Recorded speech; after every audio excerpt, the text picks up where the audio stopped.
Thank you. Well, we have a very short agenda for today, and we do want to cover it because it is very important and impactful.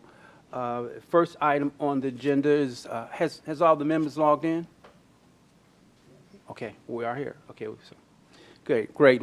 First item on the agenda is approval of the March 23rd, 2023 Audit Committee meeting minutes. Can I get a second? A motion? Okay, and a second.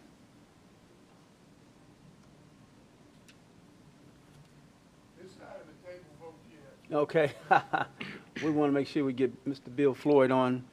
Also, there he is. You are, Mr. Floyd. Thank you. All right. It's been moved in second. All right. Can the board members vote? Thank you.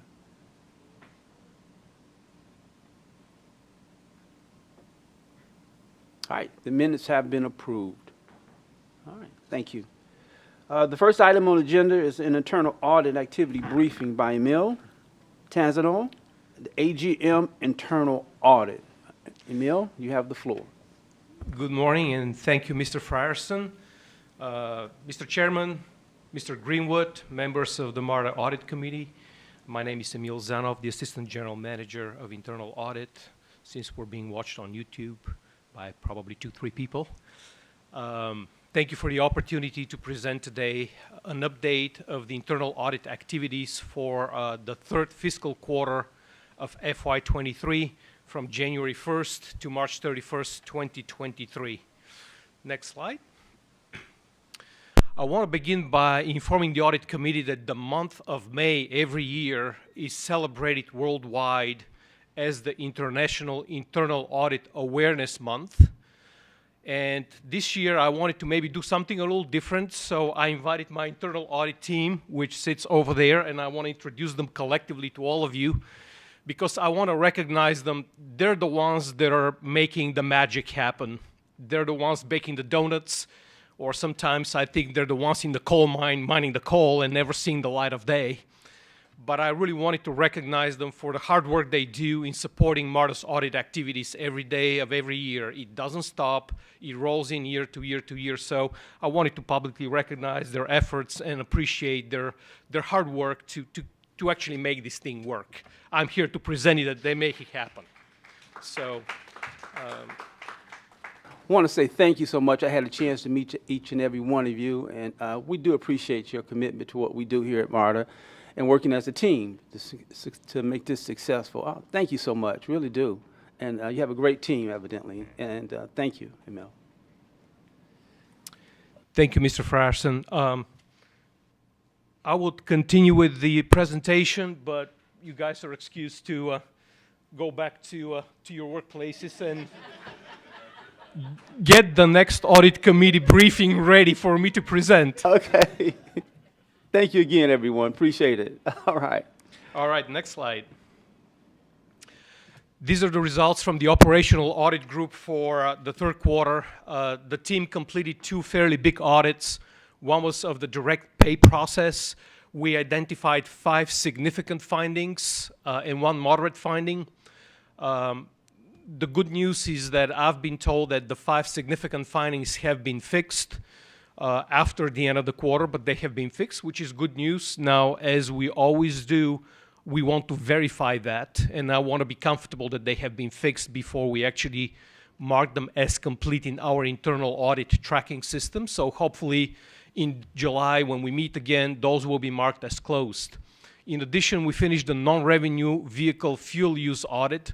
We had 3 significant findings and 1 moderate findings, and those are being fixed as we speak. We issued that audit at the end of the quarter. Overall, 8 significant findings and 2 moderate findings. Let's go to the next slide, please. Also, during the quarter, we worked on 4 other audits, which we are finishing as we speak in the month of May and June. PCART audit, the transit-oriented development process audit, homeless outreach audit in relation to the contract we have with Hope Atlanta, and also a very large audit on attracting and retaining employees. It's like an HR audit for the authority. We will be reporting on all of those 4 audits in the July Audit Committee meeting, and the results will be displayed at that time. Let's go to the IT domain. Also, I'm sorry, prior operational, no, next, there you go.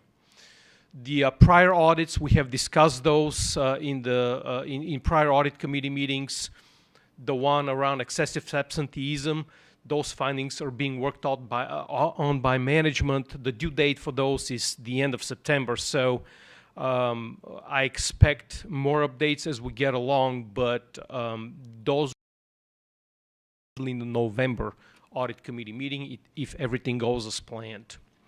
And hopefully by that time we'll have a contract with the union which will enable a lot of these things to actually get completed. Capital improvement program, we continuously work with that office. We brought back a gentleman by the name of Tim Brown. We wanted to give him a few weeks to get reacclimatized to MARTA so he can pick up the torch and get these things finished through the finish line.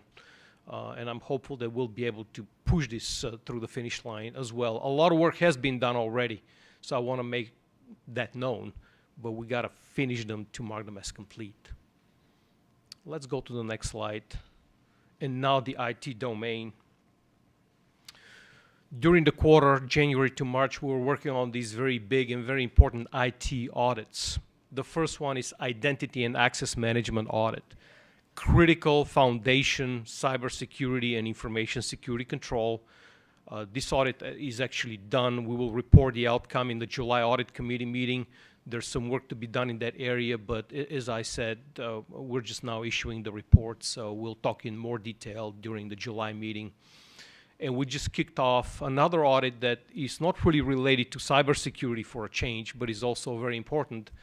And that's to provide assurance on how our friends in IT provide support for critical enterprise applications and systems. So while cybersecurity is always very, very important, and I'm really paranoid about it, as many of you know, there's other things in information technology that also need to be done for the operations of the authority to remain efficient and effective. So we're going to provide assurance on that. Let's move on to the next slide. These are prior audits that we've talked about in the past.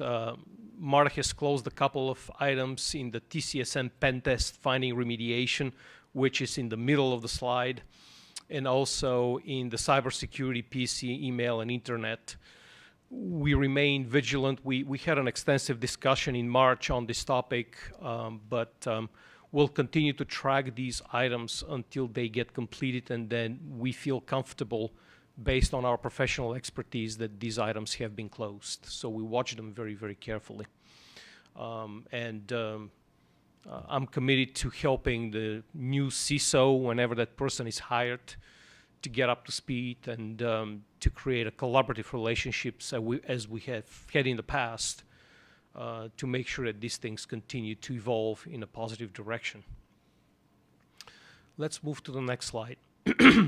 Moving over to the contract audit group, they issued 26 audit reports. 23 were low risk, which is great news. We didn't find any major issues there. 3 were rated needs attention. We exited the quarter with 8 audits in progress, and as a reminder, this is a pipeline. Things come in, we push them through, they go out. Things come in, we push them, they go out.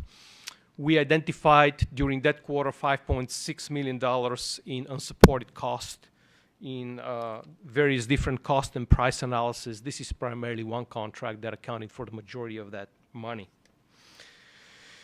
Let's move to the next slide. This is the fraud, waste, and abuse summary. During the quarter, we received 1 report on our fraud hotline, and it has to do with the MARTA Employee Charity Club. And you can see the details. It has to do with how they disperse the funds and whether those funds are being disbursed according to the donor's directions. So we will have to take a look at that one, probably pretty soon. Next slide. During the month of May, in every fiscal year, I come to you and I present the audit plan for the following fiscal year. Even though this may seem premature a little bit because we're still in the month of May and the fiscal year begins in July, the reason I want to do that is because I would like for my team to hit the ground running on July 1st. So it's important for us to present the audit plan for the following year during this audit committee meeting. We go through an extensive amount of work in the quarter to formulate that audit plan. We review our previous audits. We interview a number of executives, AGMs, C-suite members, directors. We review a lot of industry literature, and we synthesize all of that information into an audit plan. You know, the plan that you are going to see today is not a detailed work plan for every audit. It's just the title and the area that will be audited. Before every audit, we do go through an extensive planning process before we actually formulate the audit plan for the individual audit. The other thing that I would like to mention is that I present to you an audit plan, but it's never really set in stone. And the reason for that is risk is a very dynamic thing. Risk can change. The environment around us can change, whether it's controllable or uncontrollable. The global political landscape might change. As we know, things like pandemics happen. And from an audit perspective, we need to be very agile. And if those changes happen, we need to adapt the audit plan. If that should happen, I will come back to you. I will go back to Mr. Greenwood, discuss the changes, gain agreement, and move forward. So we shouldn't think of this as a set-in-stone plan, but as this is our strategic plan, but we're going to be adaptive and agile. Next slide. The proposed fiscal 24 plan includes at a high level 6 IT audits, 12 operational audits. Our contract audits are on an ongoing pipeline, but just to give you a general idea, in any given year, we do about 90 to 100 contract audits. So it's a very high volume audit place, but we can't ever predict exactly how many audits we're going to do in a given year. So I put as an ongoing pipeline. And then our fraud investigations, we can never predict those. So we support those with the existing audit staff. So far, at least in the past 6 years that I've been here, we have never had to, outsource that work. We find a way to squeeze that and do it concurrent with our audit plan. Some of the folks that you saw earlier today are certified fraud examiners. They have extensive experience in investigations. So, we pick up many of those ourselves. So let's go to the details. I'll start with the information technology audit plan. This is just one slide with 6 audits. It's a blend of information and cybersecurity audits, as well as foundational IT audits. And I'll give you an example of each one of them. For example, cloud penetration testing and remediation. We are in the middle of cloud pen testing exercise right now. I will receive the debrief and the vulnerabilities identified during the pen testing. Then we'll pick those up from an audit perspective, and we're going to make sure that those are being followed up and fixed. It's kind of like somebody comes and tells you you've got unlocked doors and windows. Now the audit will come in, make sure you lock them up, or you bolt them in, whatever the case might be. A foundational IT control is IT change management. When you change IT systems, you need to go through a methodical process so you don't break stuff down or you don't introduce unintended vulnerabilities in the environment, etc. The first one is a blended audit that has to do with what is known as vital technology in the train space. These are the life and safety systems, and we want to examine some of the controls that are there to protect those systems. Next slide, please. We have 2 slides covering the operational audit plan, and I won't be able to cover every audit in detail, but I will focus on a couple. The audit plan in general is a blend of audits focused on the capital programs, audits focused on our operations and maintenance. You see a lot of kind of maintenance audits. Some of them have a safety component into it because every time you have an operation, there's always safety because we transport people and we have workers that work in the system. But also some compliance audits along with that. So let's go to the next slide. because I'd like to kind of highlight a couple of them. MARTA mobility, we've never really looked at mobility from an audit perspective. I think it's time for us to take a look and examine the operation and the compliance with the contract, because it's an outsourced operation.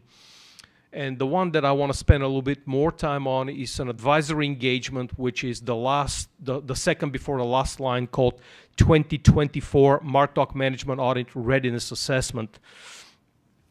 As you may know, the MARTA Act contains a provision in Section 17, subsection E, which requires MARTA to undergo a management audit once every 4 years, and to produce an audit report sent to the MARTOC committee and to several other named recipients in the MARTA Act with the outcome of the audit. The MARTA Act specifies and is specific about the fact that the audit must be done by an independent audit firm, must be paid for by MARTA, and must be done under the supervision of the MARTOC committee. What that really means is that the MARTOC committee gets to decide what goes in the scope, what goes out of the scope. They get to decide, in reality, if they are comfortable with the audit firm that we're going to select to perform the work, etc. So we need to do that. The previous audit was completed in 2020 and was delivered to the MARTOC committee in December of 2020. There was what I would call a successful audit.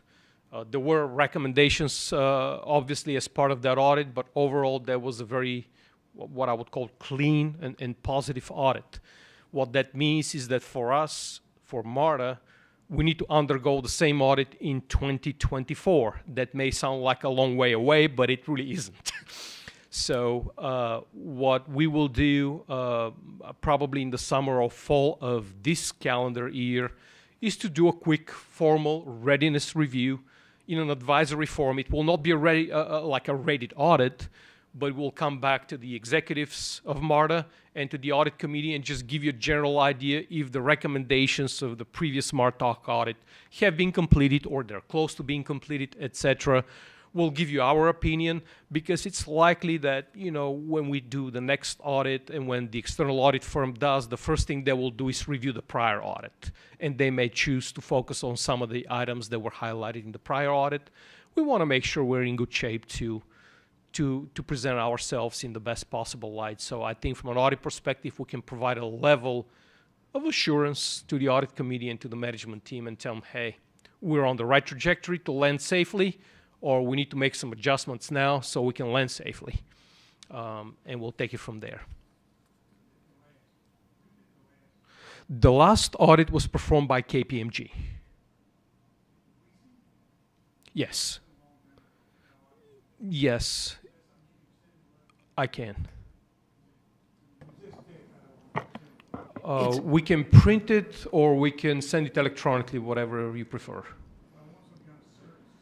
It's about that thick, and it has an executive summary up front. I'll be happy to. Yeah. You'll enjoy reading it, Bill. I will provide a copy to Tyrene, and she will give it to you. It's okay. Yeah. I have it on my fingertips, so it's a lot easier for me to find it. Rita, Mrs. Scott. I have two questions. On page 6, change orders, what specifically is that referring to? Can we go back to slide 6? This is the contract audits, correct?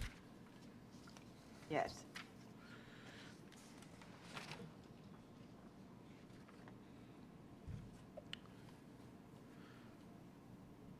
What that refers to, and that's in general, this was not the case here in the $5.6 million, but in general, any change orders over $200,000 get reviewed by internal audit.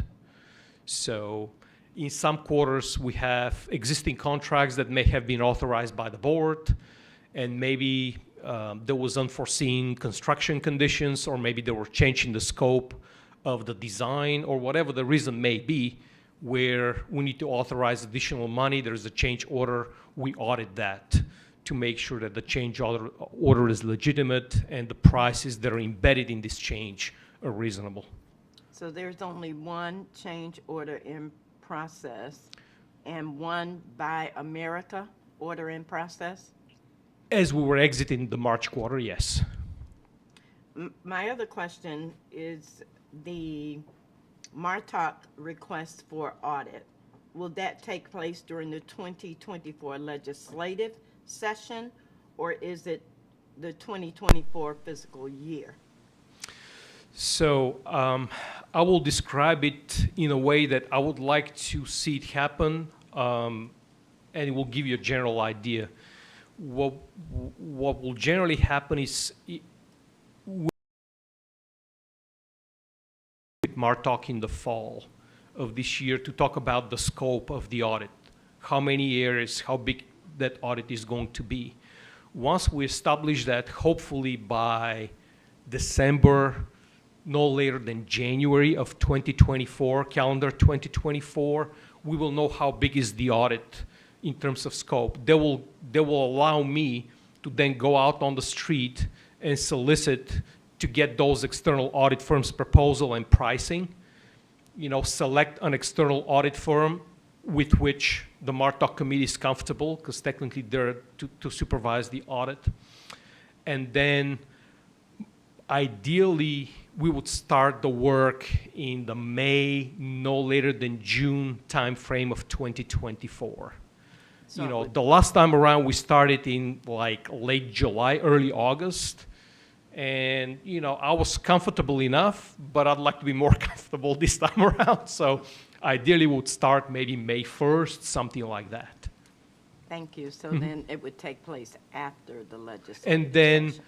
we have a deadline in the MARTOC legislation of December 31st to submit the finished audit report. Hopefully we'll be done. My plan and my really goal and objective is the November 2024 audit committee meeting for you to review the output of the audit, have questions, answers with the external audit firm, and then this thing can be delivered to the intended recipients. So Thank you. my goal is November, audit committee meeting, everything's ready, wrapped up, the boy's on it, and it's here.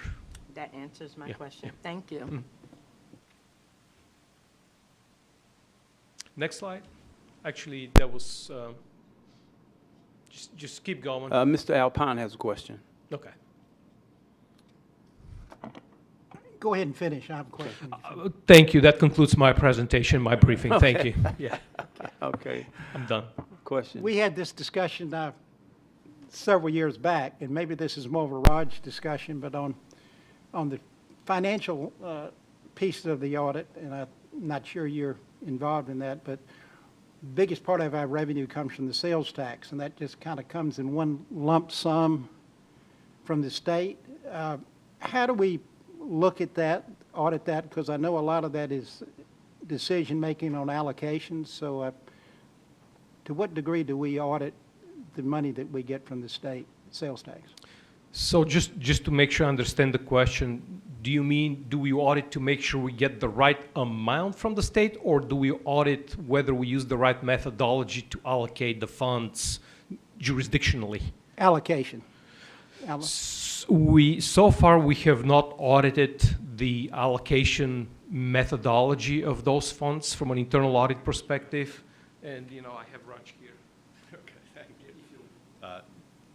you. Good morning.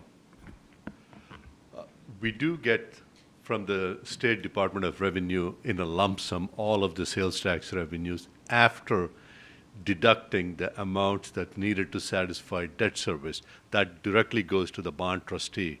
So in other words, the project 1/12 of the projected annual debt service each month goes to the bond trustee directly from the state, and the remainder comes to us in one lump sum.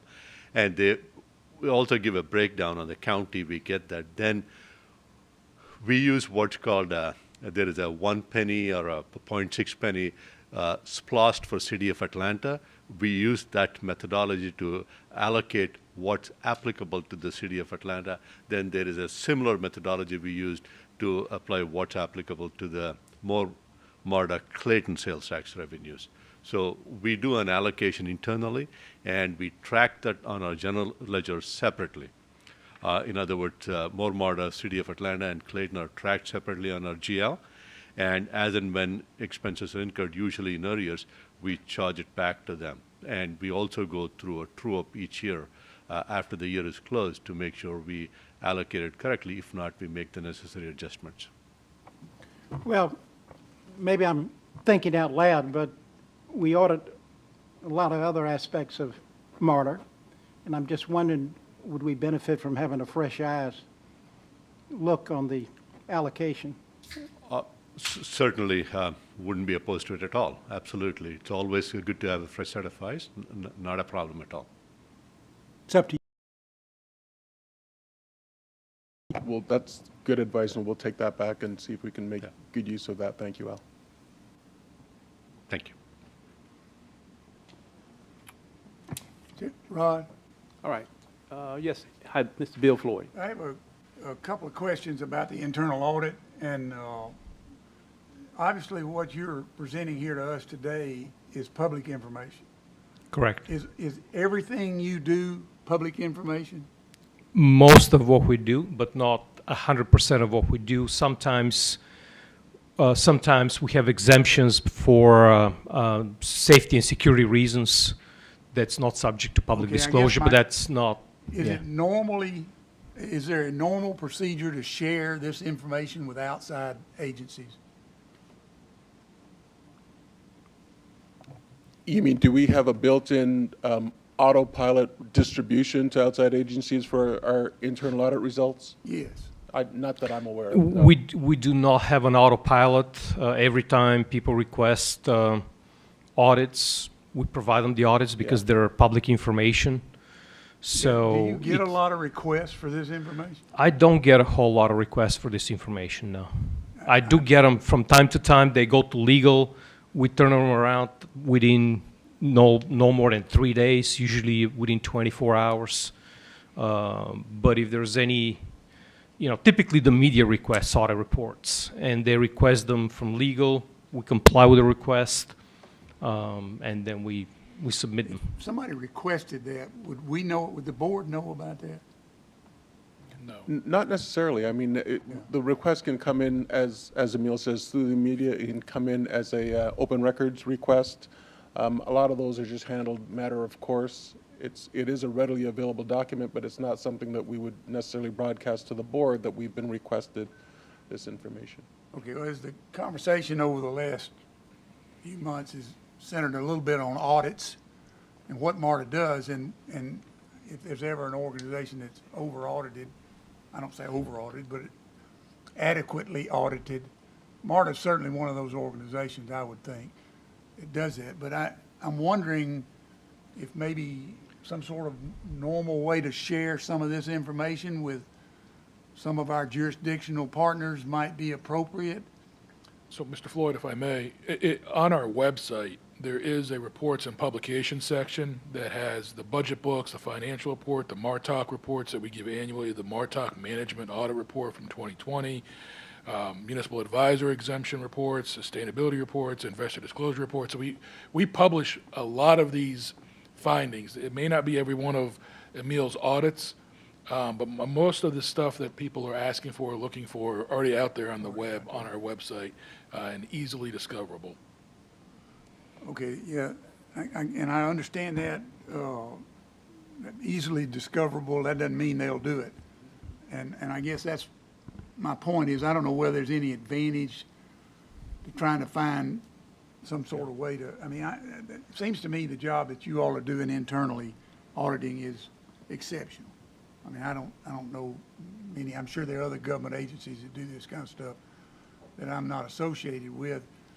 But it seems to me to be exceptional, and the information is, really interesting information and way to keep up with what's going on. And so I guess my concern is somehow to make people know that we are, that this is going on here, that this is happening here. I can tell you, they know what's going on, and we can share reports with everybody. and maybe it's just the cynical side of me from being on multiple sides of this, you can send it, they won't read it, and it won't matter. But as Kali said, we can look into it. You know, the fact is everything's public, except for those things that, you know, as Emil said, that fall under an exemption related to safety and security. And we have no problem sharing it with anybody and everybody because of all the governmental and quasi-governmental entities that I've worked with over the last 20 years, we get audit and we do more internal audits than most of them combined on an annual basis. And I Yeah, would agree we with take you. your point, we do take your point, Bill. We responded to that recent, you know, flurry of activities about audit by saying MARTA is an audit-rich environment, but that may not, those are just words. They may not fully understand the depth to which we are audited. So you're absolutely right that maybe some kind of a profile, not necessarily sending the audit results out, but just enriching what Peter's talking about in terms of making sure people are aware that there are audit results available online, and then leaving it at that. Well, and I think I would not be in favor of openly sharing this information on a regular basis, okay? I think it's more important that we talk about the fact that it's available to all these people and that the information is there if they'll just come look at it. And your point about going on the website and being able to find whatever you want regarding MARTA and what it's doing and how its internal activities are going on and that kind of thing is a point that ought to be made over and over and over again. Anyway, that's my point, I guess, in doing it. Thank you, Bill. Appreciate it. I just have one question that has to do with the Summer Hill project audit, and I know that there'll be a number of other projects that are going to be birthed as we go forward. And so, when you do those types of audits for these projects, are they audits that you know they're also available on the website? Is that fair to say? So the internal audit reports are not available on the website, and I can explain why that's the case. Okay. But they're available to anyone who wishes to read them and to have them, and we'll provide it to them. The reason historically I've been hesitant to put audit reports on the website is because it becomes a bit of a binary discussion. You either put all of them or you put none of them. Okay. If I put all of them, that will include audit reports that contain, you know, control deficiencies and basically telling people how to go circumvent controls, because at the time we issued the audit report, we still haven't fixed the problem, right? Okay. And I'm not in favor personally of telling people, hey, you know, that's a good way to, you know, circumvent controls or steal Right. money or whatever the case might be. Because a lot of our audit reports have that kind of stuff in them. Absolutely. So I'm a little hesitant to put everything online just because of the sense, you know, audits are a little different than just a regular management report. You can actually use the information to do harm. And I'm a little hesitant to just put it, you know, freely on a website because I don't know who's reading them. Okay. Understandable. But they're, as Peter said, they are available, Absolutely. and we produce them usually within 24 hours unless it's a weekend. And usually, to Emil's point, if I may, just, you know, when there are things in there that are, you know, this is how you circumvent this process, we usually redact that to the point we're allowed to by the law. The issue is if you put them all out there on the website, like Emil said, and then you have a bunch of redactions, then the questions become about the redactions and not about the report or the findings, right? And so it's counterproductive. Okay. Understandable. Absolutely. All right. Any other questions for Mr. Emil? Emil? Hearing none. Okay. Thank you. Thank you Appreciate very it, Mr. much. Emil. Appreciate it very much. Thank you. All right. The next item on the agenda is a MARTA FY23 external audit engagement in briefing by Brad Shell, partner with Crow LLP. You have the floor. All right, good morning. And yeah, we have some slides here to go through as well. Thank you for everyone attending today, and good morning, Chairman Frierson. My name is Brad Shelley. I'm an audit partner at Crow, and with me today I have Catherine Brothers, audit manager, and we want to go through just a little bit of the planning process as we get started on the 2023 financial statement audit. So we're going to move to the next slide. So the agenda pretty brief today. We'll go through obviously the introductions of a few other key engagement team members. We'll touch on the actual audit deliverables that we'll be providing at the conclusion of the audit. We'll go through the audit approach at a high level, talk about the timeline. We will make a few inquiries to the committee just to get your feedback and thoughts, and then we'll finish up with a couple of new GASBs that'll impact MARTA potentially in future years. Next slide, please. So as I mentioned, myself and Catherine, but we do have a few other key engagement team members, and this is not an all-inclusive list. So as Emil mentioned with his team, there's a number of people involved in the audit process. Stacy Kernow is a senior staff that plays a big role from our side, as well as Sierra Hall. Then we also have our subcontractors, Benford Brown and Associates. They are a minority business enterprise, and we've been working with them for the entire contract that with MARTA. So they've been a great partner, and we continue to work with them through our audit process and look forward to continuing that as we move forward. Next slide, please. So here, I'm going to let Catherine talk through the next few slides and talk through some of the deliverables. All right, so as Brad mentioned on this slide, we do have some audit deliverables on here. We've broken these up into 3 different sections on the slide. The first 3 bullet points on there are all related to the financial statement piece of the audit. So as part of the audit, we will issue an independent auditor's report. Important thing to note with this opinion is that it is our duty as auditors to opine on the financial statements and management's duty to prepare those and have them ready for audit. Also, as part of the financial statement audit, we will issue a management letter. So if we were to come across any internal control deficiencies that needed to be communicated in writing, those would be done in that management letter. And lastly, we have a SAS 114 letter, as you've probably seen with previous audits, just some required communications we have for the board, kind of walks through the audit process in a little bit more detail. The next 3 bullet points on here in the middle are all related to the uniform guidance or single audit piece of our audit. So we'll have 2 major opinions over the uniform guidance audit. One is in relation to internal control over financial reporting, as well as any other matters that come up during the single audit that might impact the financial statements. And then the second opinion would be over compliance for each of the major programs that we select.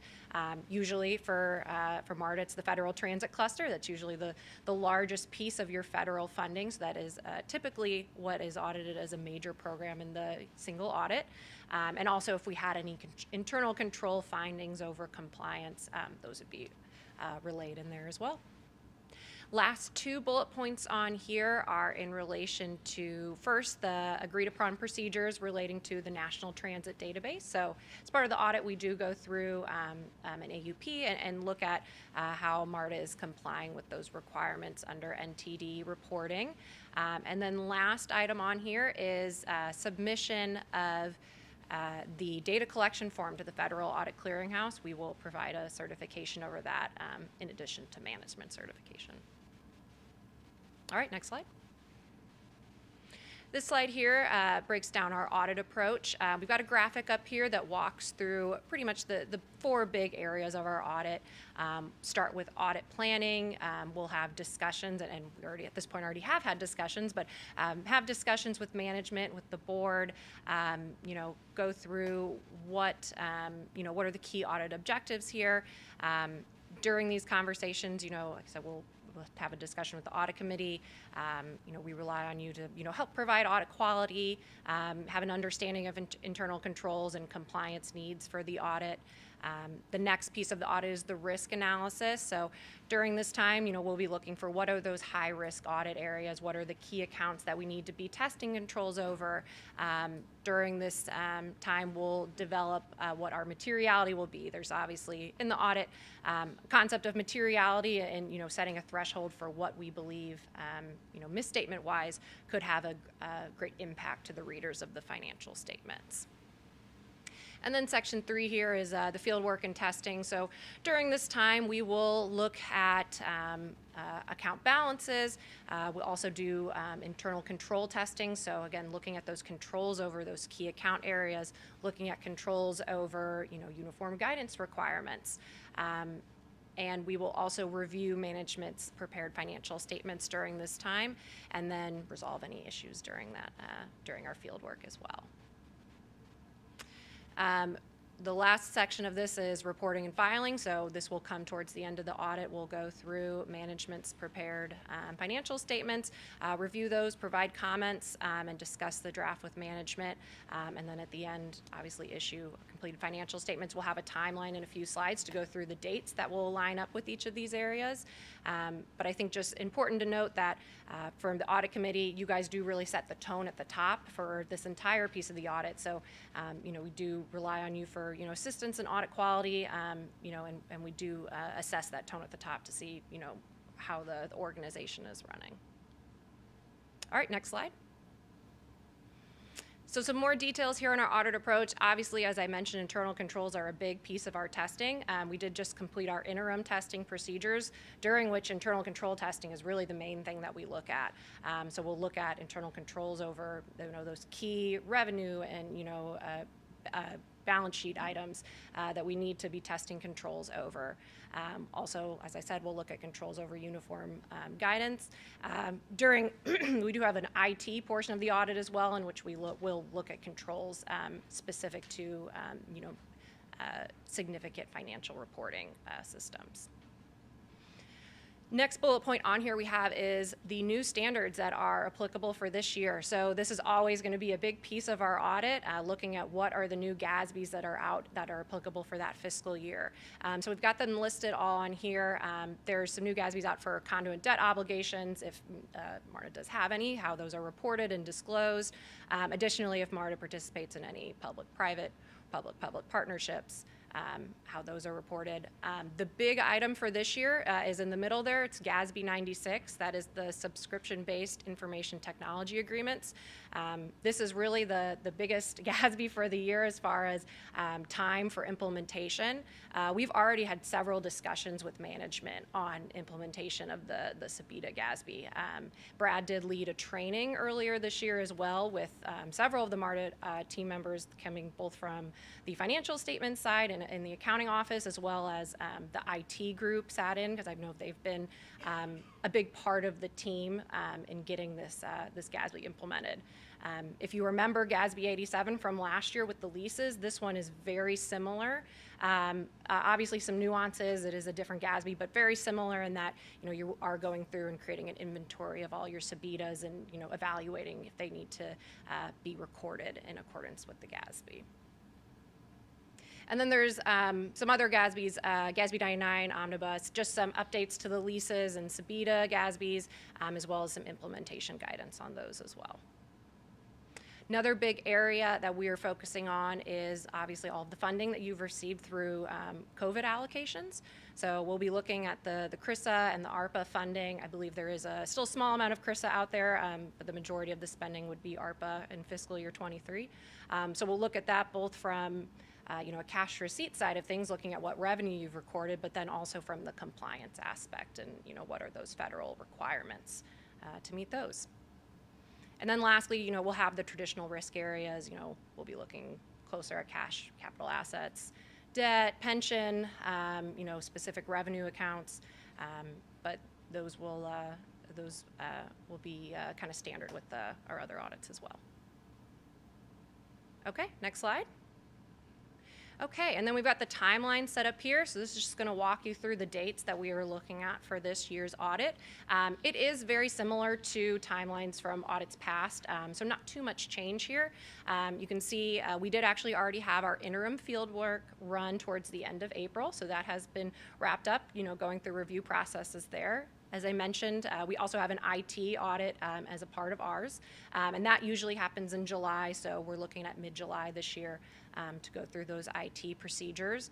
And then in late August is where, you know, the year-end field work, us looking through those, you know, doing our substantive testing procedures and looking at compliance with uniform guidance, that's really going to occur in August and September, and then likely into early October as well when management provides us that first draft. You know, and we'll go back and forth with them in comments. Other piece of the audit we discussed was the NTD procedures, and that usually occurs starting in, you know, early to mid-October. We do get a draft from them in late October, and then deliver them the opinion by October 31st. So all this gets us to delivering the final reports by November 1st, and then having an audit committee meeting in mid-November. All right, next slide. And so just to follow up on that timeline, I know Emil mentioned earlier his process and his team, it's kind of an ongoing pipeline, right, of continuing work. As you look at that, it's kind of the same from the financial statement audit standpoint. We aren't necessarily doing an audit every month and every week, but we are having communications with MARTA on a regular basis. So that timeline covers what I'll call the actual audit process. But then obviously there's discussions after that. So we finish up in November.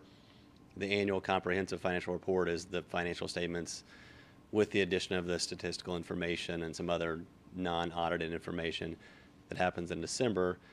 For example, this year then we're having discussions around GASB 96 in January. We had, I think the training I did was in February. We started doing interim in April, and so we're kind of in that continuous mode. So just thought that was interesting, as Emil mentioned that earlier from their standpoint. We're to the point in the presentation where we want to get some feedback from you all, and so as part of this process, we're required every year to inquire about fraud and whether the committee has any suspected or known allegations of fraud, and any other recommendations or concerns that maybe the committee has that they want to share with us. You're obviously able to do that now in the meeting setting, or you can provide those comments to me outside of the meeting. I think our contact information is included in there, so feel free to do that. I would say also one of the bullet points we have on here is the desired methodology for communicating recommendations. Historically, what we've done is we provided those recommendations to you all through the management letter. If they rise to a significant deficiency or material weakness, anything below that, we have provided those directly to management for them to follow up on. So that would be our process again, unless you would like to modify that. That's what's required. We're not required to put anything in writing below that significant deficiency level. So that would be our plan unless the committee chooses otherwise. And if you want to go to the next slide, these are some of the areas that we look at from a risk perspective. So again, there's a lot of similarities between what internal audit does and what we are doing. We are always reassessing risk, and throughout the process, we're reassessing those, and then annually we're reassessing those. So these are some of the risks that we've identified from a fraud risk standpoint. Obviously we're not performing a forensic audit, so we're not trying to detect every instance of fraud, but we do try to include some risk of possible fraud. So misappropriation of assets, undisclosed related party relationships, improper employee benefits and compensation, loss of funds, hacking, phishing, etc. That becomes more and more of an issue, it seems, in public. Loss of information due to a data breach, misapplication or misuse of restricted funds. Those are some of the things that we have identified. But again, if the committee has any concerns or any risks that you think maybe specifically we should look at, be happy to look at those. So I guess I'll pause here just for a moment to see if anyone on the committee has any thoughts on any of these matters. No, I'm seeing no questions from the board at this time, so, yeah. Okay. Next slide, please. So the last thing we wanted to cover is just a couple of new GASBs. Obviously, Seems like there's a new one every year. There consistently has been at least one every year. It is slowing down a little bit. So there's just one in fiscal year 24 that'll be implemented. And I don't anticipate it having really any real impact. It's kind of a hodgepodge of some minor things. And it's really looking at when you have an instance of an accounting change or an error in accounting, how do you report that? So I don't anticipate that'll have an impact on MARTA. And then looking out 2 years, there is a new one related to compensated absences. And again, I don't anticipate it having a significant impact. The point of this one is to try to streamline and require governments to have a more consistent approach in how they're accounting for any type of compensated absences. So it takes it from more of a standard approach to a conceptual framework of how you would record those and when you would record liabilities for sick leave, paid time off, et cetera, things like that. So those are further down the road, but we always try to make sure that you're aware of what's coming down the pike. So that concludes our presentation, and again, happy to answer any questions that you might have. Okay. Thank you. I appreciate it very much. Any questions from the board? No? I do want to make a comment to that. As I remember when I joined the board in 2019, your last finding, your last four-year report to MARTA came through, and we had a chance to look at that. And so it's good that, I think that Mr. Bill Floyd had mentioned that we want to just take a look at that again and see what that may have addressed and what it may have highlighted, so that as we see another report come out, we'll know what we can maybe do a comparison with. So. Yeah, and just to clarify, so we do not do the MARTA audit. Right. That audit is done by KPMG, so we are not involved in that, but yes. Okay. All right. All right, thank you. Any other questions from the board members? All right. Thank you, appreciate it. Thank you, Brad. All right, no other questions or comments for this committee? All right, then I will call this meeting to adjourn. Thank you.